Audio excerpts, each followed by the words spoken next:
Dear science, how could you forget the greatest scientist ever lived?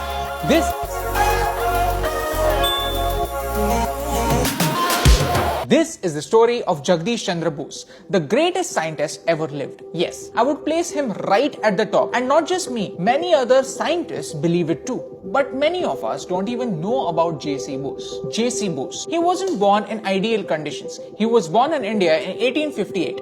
In an India that was constantly abused by the British. He went to a vernacular Bengali school, and that was his father's choice. He wanted his son to master his own language first. He was raised in a home committed to pure Indian traditions. He was sent to England to be a doctor, but he failed because he couldn't stand the odor.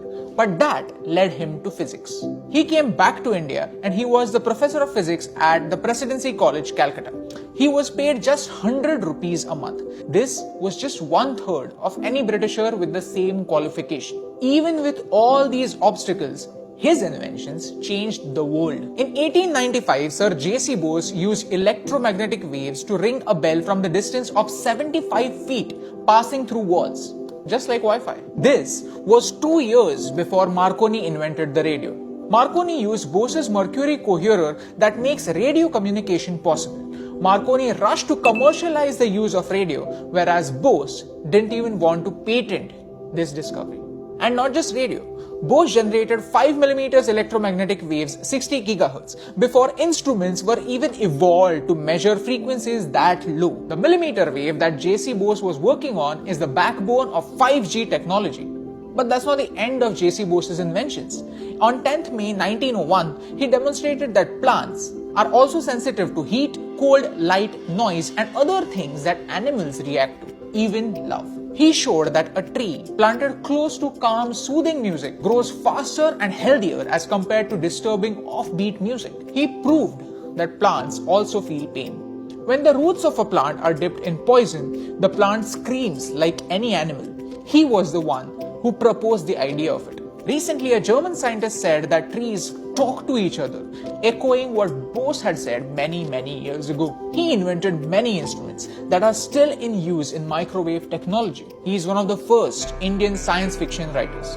He was so ahead of his time that he was borderline controversial. All of his life, he worked from a room that was just 24 square feet big. That's smaller than this room because he lived in a colonized India.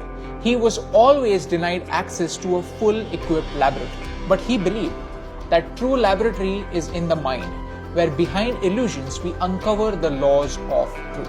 India's contribution to the world is zero. How many times have you heard this statement? I want this to change. When people think about India, people talk a lot about our culture but far less about our contribution to the modern world. I want this statement to change. I want people to give examples of not just Einstein, Edison and Marconi but also of Bose. The question is, was Bose stupid not to patent his inventions? And the answer is no. Bose was not stupid, he was a pure scientist. And he knew that people can use his work as a base to invent something even greater. His contribution was the founding stone of wireless communication, Wi-Fi, radio, internet that we enjoy today. And he was happy to be underground as long as he made the foundation strong. And that's exactly India's contribution to the world. Throughout history, we made the foundations of our modern world strong. And that's the reason why I love India. Hey guys, thank you so much for watching our video. We are on a mission to change the way India thinks and change the way India acts. If you want to support us, share this video. Like our Facebook page, subscribe to our YouTube channel and follow us on Instagram. Cheers.